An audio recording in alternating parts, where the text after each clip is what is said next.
What does it take to make workshops work? And how can we facilitate collaboration that sticks and leads to results? My name is Miriam Hatness, and with the Workshops Work podcast, I am on the mission to find the magic ingredients that make workshops work. Today with me on the show is Joeri, the magic sauce. So maybe we'll find the ingredients. And guess what? One big topic is that maybe we don't even need a workshop. So stay tuned. And by the way, if you don't have pen and paper at hand to take your own notes, scroll down to the show notes to download my free one-page summary. And now, enjoy and be inspired. Joeri, the magic sauce. Welcome to the show. Thank you for having me, Miriam. I am delighted.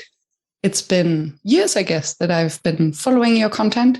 And it's a week ago that I learned that you're actually Dutch. That was amazing because you thought I was Australian, I think. Yes. And I was like, of all the accents that I do, Australian is not my best one. It's just maybe the sign that I haven't really paid attention while listening to your YouTube videos. It's okay. Well, let's not talk about accents, but let's talk about facilitation and facilitation business and YouTube. And when did you start calling yourself a facilitator? I don't think I ever did. I don't think I ever started calling myself a facilitator. I learned at one point when I worked in a small company in Beijing, we had consultants who facilitated as part of the consulting process. And then I learned the Mandarin words for that because I used to be an interpreter translator Mandarin. So I used to do all my work in Mandarin. And then I learned the difference between, let's say, a trainer versus a coach versus a facilitator. And now there's a lot of overlap. But I always liked facilitator the best, I guess, because I didn't really want to be called a trainer because I didn't do that much training. Also not a consultant that has a bit of a load. I thought facilitator kind of works. Although I don't think I've ever deliberately called myself a facilitator. I think it's just the box you fit in at some point. So the only label that I did perceive on your forehead is the magic sauce. Fantastic. That's all you need. So what's the story of the magic sauce? The magic sauce is very simple. We, as I always say, because it's not just me, it's a group of friends I work with and I've been working with for over 10 years. We're very good at getting people to create, build, and share better ideas. Now, years ago, I would have told you that I'm an innovation catalyst or innovation consultancy, but the word innovation is a bit overused and has been overused for many, many years. It can confuse people. So what does that mean? Does it mean you invest in tech? Are you marketing? Are you branding? Are you agency? So I just started going like, look, at the end of the day, we're very good at using a collective of creative brains to solve, in this case, business challenges. I think it can be applied everywhere, but that's what it is. The magic sauce is just a cool name that we picked. I've always worked for companies with funny names, just coincidentally. I worked for a company called I Will Not Complain. I worked for a company called What If Innovation. A friend of mine runs a business called Propellerfish. Another friend of mine has a business called The Genius Box. So we like the big funky names. And the magic sauce. I should hire you was never done before. That's also cool names. I like cool names. And Never Done Before is a brilliant title for not only for the conference, I think for books. I think you could do a lot with that, which you already are doing so well. The magic sauce just started off as I always tell people, look, when I work with clients, I typically work with big business. I usually say, look, we're not here to change your entire business. We're not a McKinsey. We don't do big overhauls. What we do is we sprinkle a bit of magic sauce on your creative projects. Right. So if you have a couple of people come together and you always come up with the same old strategy, you might want to add a bit of magic sauce. You want to come up with some different ideas because the agencies are just a bit tired. You've had them on retainer for 5 years and they're just not creating anything new. You want to add some magic sauce. Maybe you've got a bunch of ideas, but you don't know what to do with them because at the end of the day, ideas are easy and easy to get to, but what do you do with them? They all need a bit of pizzazz. They all need a bit of magic sauce. That's all it is. We're just like a little hot sauce we spice stuff up. Nice. So what are the ingredients of the magic sauce? It's a good question. Somebody asked me this the other day because I'm working on a website, which nobody's going to look at, but I know you need a website. I'm going to make this up on the spot. I think it is a very diverse group of people with very diverse interests and very diverse experiences. That is definitely at the heart of what we do. I know the most random people, and those people often know very random people. I'm the guy that somebody goes, hey, do you know an astrophysicist? I don't, but I probably know people who do. I've got that random kind of network. And from that network, I pull so many insights and so many ideas. So I think a big part of the magic sauce is having access to a diverse group of people, ages, genders, lifestyles, experience, business, industries, etc. And then I think the other one is Go for it. Asking them the right questions. Asking them the right questions, that's a good one. I don't think there are any right questions. I think it's just having that incessant need to just dig a bit deeper and maybe even get a bit uncomfortable, because most of the solutions don't lie at the surface. They lie elsewhere, or the roots of the problem don't lie on the surface. So not even the right question, just asking questions to probe and being very comfortable not knowing where it goes. Because at the end of the day, a lot of the big corporations and organizations and governments around the world, the big machines, they're very good at what they do. They're also very good at being organized, on the outside at least. What that then means is that the moment they need to deviate from that, it gets very uncomfortable. Like, where do you put your investments? What technology do you invest in? Everybody wants innovation. It's a nice word, right? We all want the billion-dollar idea, the new technology, the new platform.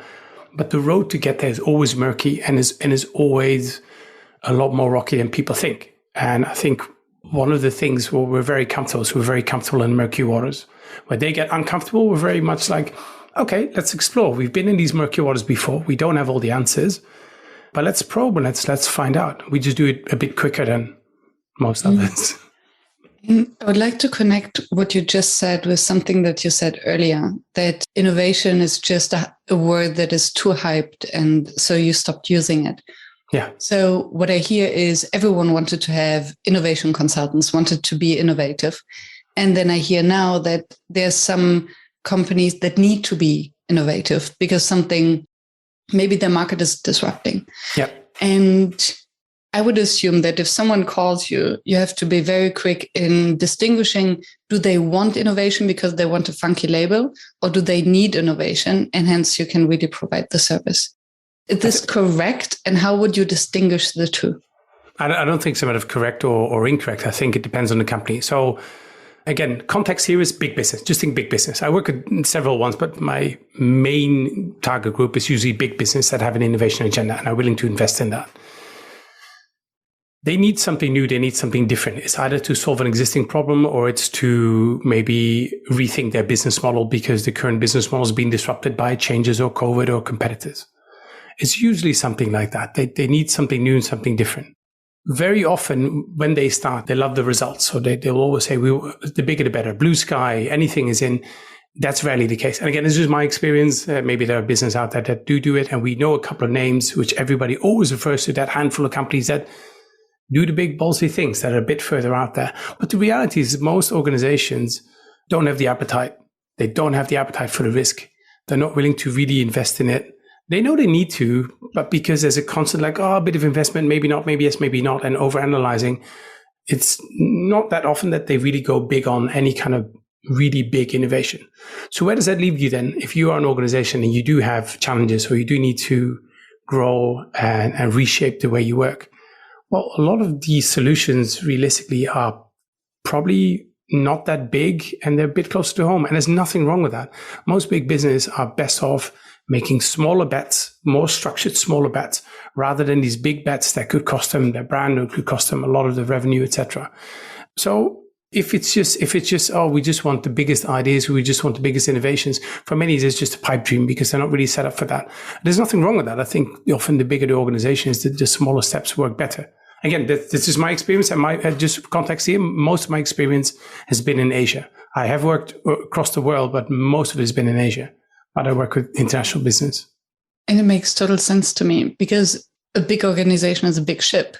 Yep. And just the information campaign and the change campaign that would be needed to drive a big innovation leads to chaos by definition.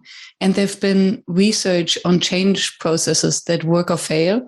And they've shown that the best change processes, the most successful ones, are those who emphasize constantly what stays the same. Yeah. Everybody loves change as long as everything stays exactly the same. So what do you do then? The change that we decide on ourselves. I love to change whatever I want to change about myself, but don't tell me what to change. Fair enough. But that's reality, and I don't think there's anything wrong with that. I think very often innovation or fresh ideas or new thinking can come at a departmental level. Like, why does it always have to be this big campaign which involves the global leadership? And I've seen this before where somebody wants to do something big. It's kind of, they want to fly under the radar, but then it gets a little bit too big, too many people get involved, and all of a sudden everybody needs to have a say in it. And then it goes back to being something that's kind of lame and kind of not that interesting because, yeah, let's go from a raspberry cookie to a strawberry cookie. Ooh, that's a big change. Maybe for them it is, I don't know about that, but I do see the real change in most cases. See the real change happening at quite a low level and small empowered teams, little things that they can do, little bits of budget, create a quick win over here. Don't shout about it. Because very often innovation is this, at least in Asia, is this big town hall parade and a big PR campaign. It doesn't always have to be that way. Just do something very clever, even if that means, I'll give you an example. One of the companies I worked for years ago was an Australian company, quite conservative industry. And the CEO got up and asked the entire top of the global leadership. He just basically goes, look, rather than us complicating all this innovation stuff, why don't you just write down all the little things that are getting in the way of us doing a kick-ass job, from suppliers to structures to communication. Just write all that stuff down. Let's just start picking off some of these things, however small they are. Yeah. Is that going to create big change? Maybe yes, maybe no. Eventually. But at least it gets you started, because that's the other big barrier is this, it's scary if it's so big. So it kind of stifles people and they think it needs to be right. And innovation is not right. It's by definition something that's a bit more risky. So if it's a bit more risky, why would you put all your money on it? Do something very small and very quick rather than mobilize an entire organization and make like a massive restructuring to your factory where you don't even know whether that's going to work. And then this circles back to my earlier question. To what extent is innovation just a label you want to put out there? Oh, we're such an innovative company, and that's why we're driving the big innovation and we're hiring the innovation consultants. Whereas we're just in for the little innovation that might have a huge impact, but you cannot sell it. So it's less sexy. Yes, I think it is. First of all, I think a lot of work gets outsourced. I was talking to someone the other day who works with a lot of government organizations. He says a lot of them in the governments don't actually do that much. They push a bit of an agenda around and don't actually get involved that much. But that's why they have external partners to do the actual work. And then these external partners need to manage the politics and all these things. It's kind of the same with kind of the work that I do as well. It's never easily done. It's often handed off to somebody on the outside. I don't think it has to be that way, by the way. I think there's a lot of opportunity for business to be a bit more creative. And that's why I moved away from innovation. Maybe innovation is too much of a load. It's too much of it's got to be big. I'd rather talk about kind of little creative ways. Let's launch something. Okay. Can we launch something tomorrow? Oh, no, we need to do it really big. No, you don't have to. Let's just do little things every day, which over time will get you to be more creative. So you can be more responsive to clients' needs. So you can rethink the way you're spending. So you can save on whatever. I just worked on a packaging project, which is all about how do you save money on packaging, which is not only good for our bottom line, good to reduce the cost, but also good for the environment. Like those kind of things. And they're more smaller things people can do in the long run, rather than these big, lofty campaigns. And I do think you need people in the business who think big, because at the end of the day, if you're at the leadership level, nobody has the willingness to engage in slower and bigger thinking, it's going to be very hard to move forward, because then I think you're just always focusing just on the status quo. I have not run a big business, so I don't know about that, but this is basically for what I've seen left to right. So small incremental steps, nothing wrong with that. And again, the bigger the players, most of the time, the bigger the players, don't go for the big lofty stuff. Like keep it simple. And the vision can be big and the steps toward it can be small. Yeah.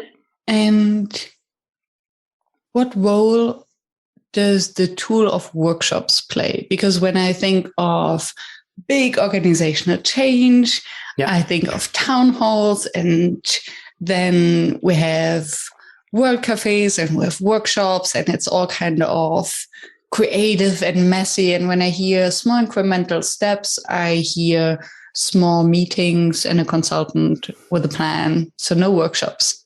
So workshops, yes or no, or in which case? So workshop to me is just another word for meeting. I think the overall word is meeting. People come together to do something, right? And I like the word workshop because I can then go, just so you know, this is not a meeting where you sit back. This is a workshop. You're going to work. And the way I describe it is, and the way I describe it is, it will work a bit like this. I'll tell them, look, we're here as kind of external facilitators, or I shouldn't even say external facilitators. We're just people facilitating. That's why I say I don't really think I call myself a facilitator per se. I facilitate as part of what we do.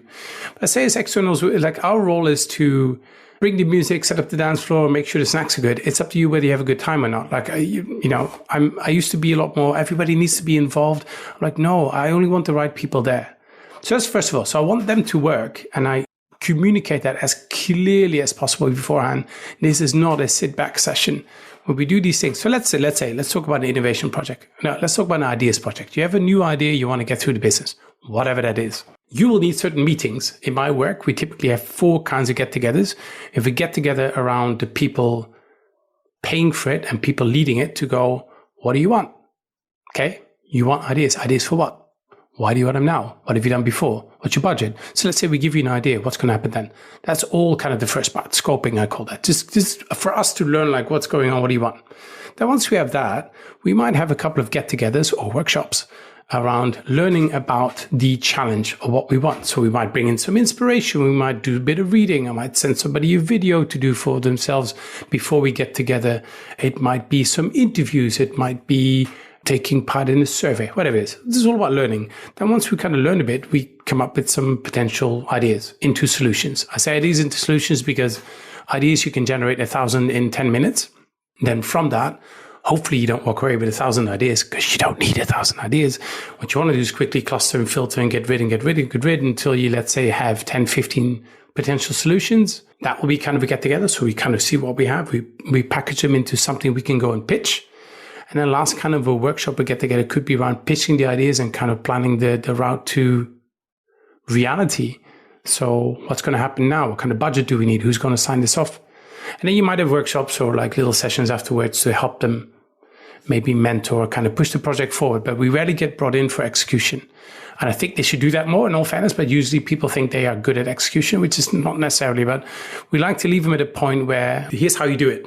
We have a lot of clarity here. It's not just an idea on a piece of paper. Like, it's been worked up, and here's why, and here's how we're going to test it, and here's a plan for the next 3 months, and here's a prototype, that kind of thing.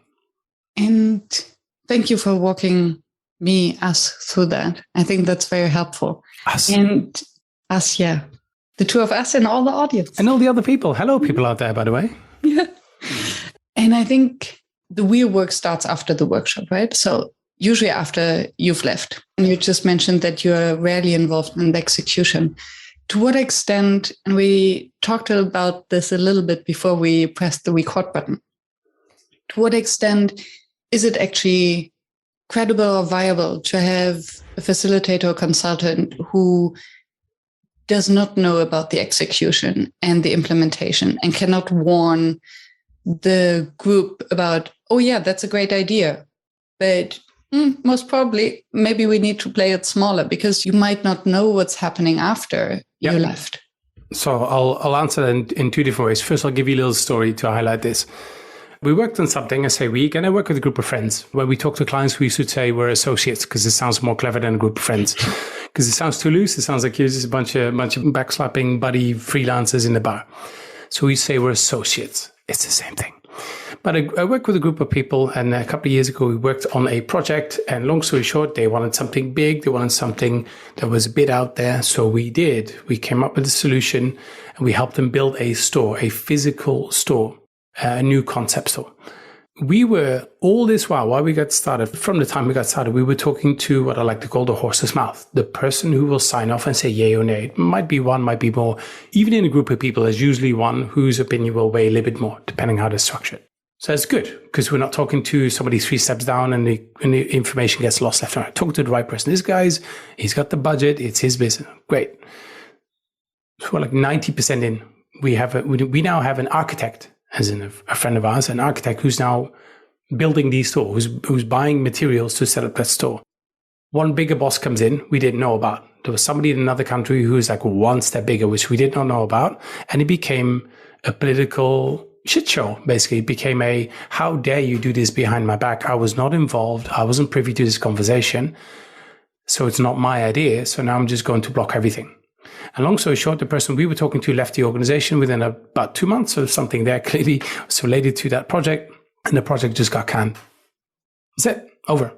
So yes, we had the right strategy. We had the great ideas. We had a clear brand proposition. We had some amazing ideas how to bring this to life. We had everything worked out, how to lay out the store, what it would look like, how the branding would be, how you're going to talk, with everything.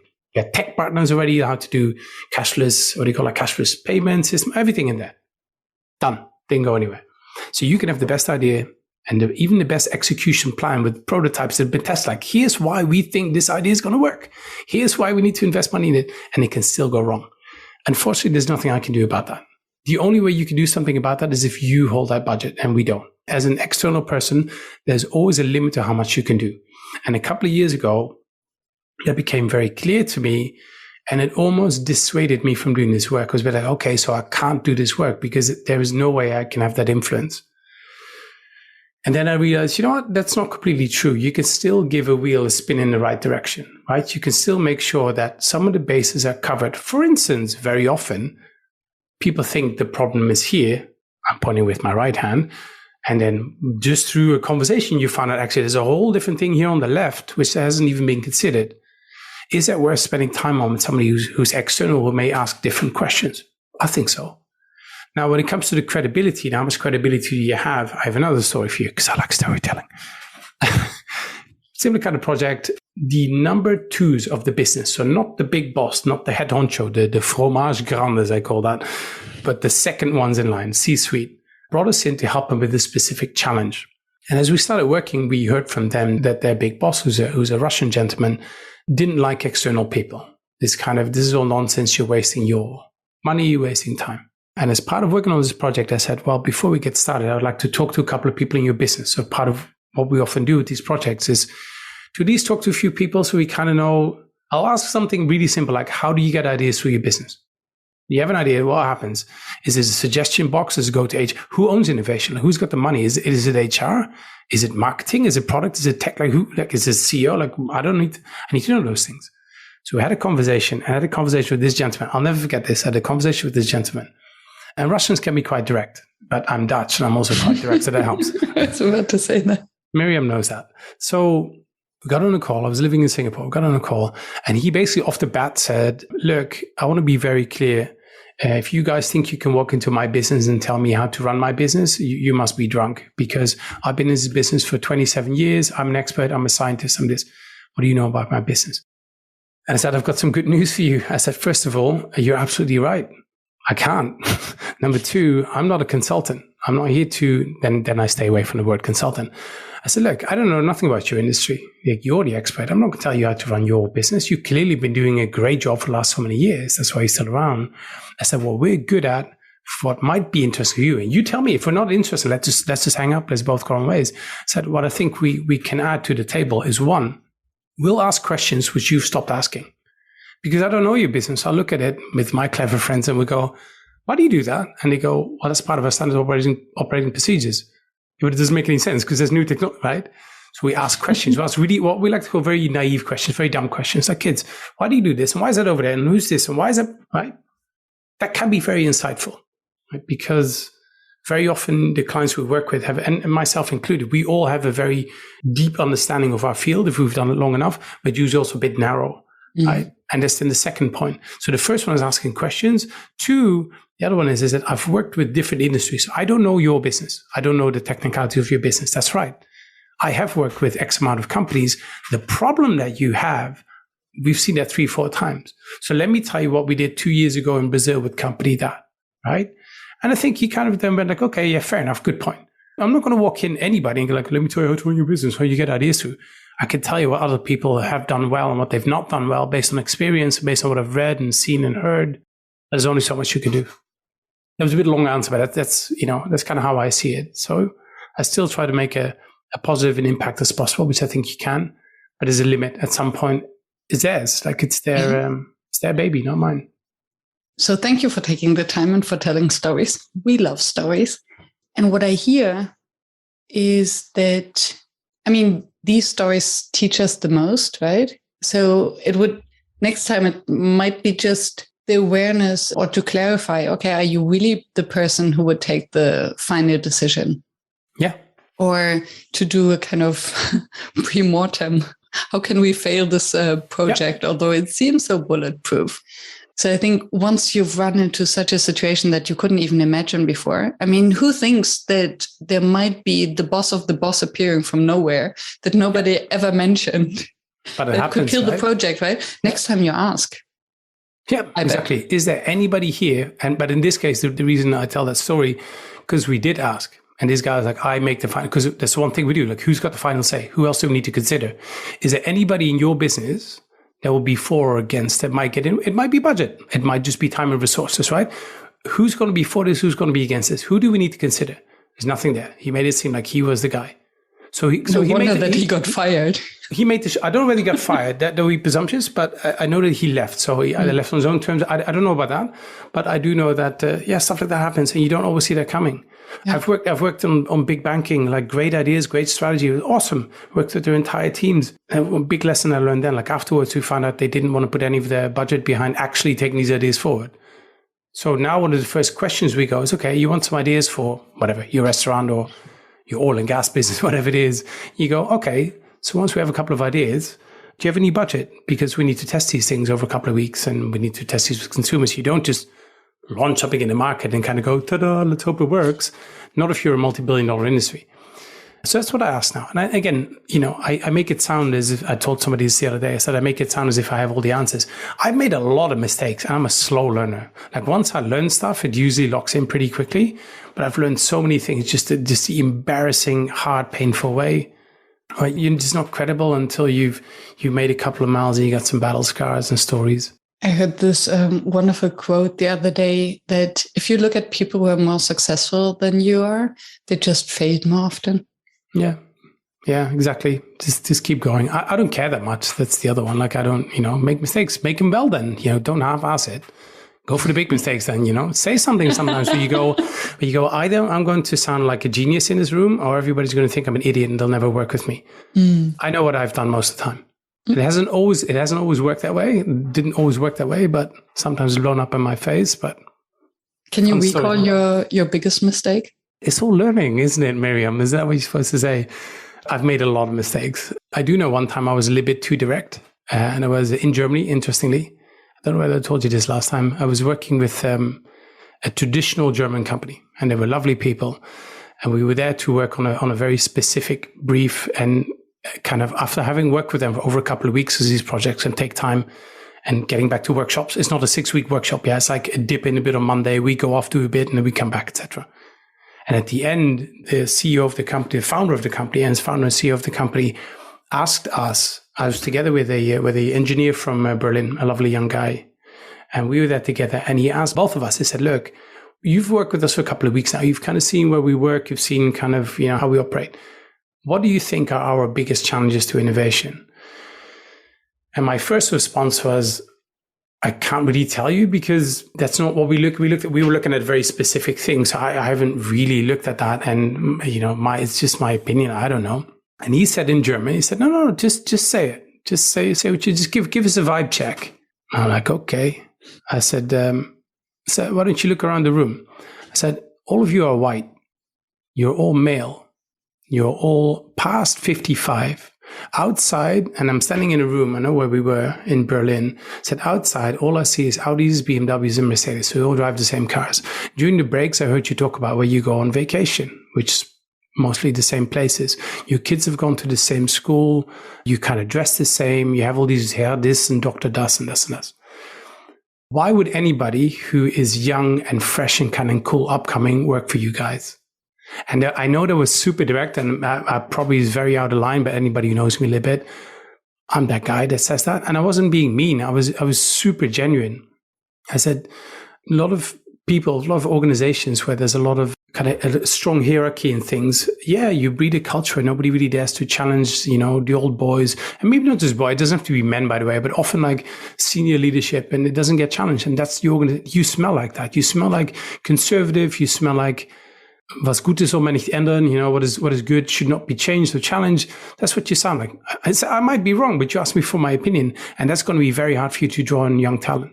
Anyway, that's what I thought. Now, this guy himself, he was a bit like, thanks. I asked for that. It's a bit raw, but dankeschön. But half that room was like, you just shut up, because I think a lot of them were like, look, I've got 3 more years on this clock here. Don't rock the boat, like 3 more years and I'm out of here. So we don't really want to change stuff. Don't be, what are you doing? Now, it was a bit of that. I don't think that was a mistake. I think that was a bit, I don't know, maybe somebody might say that's not very diplomatic, but I'm not very diplomatic anyway.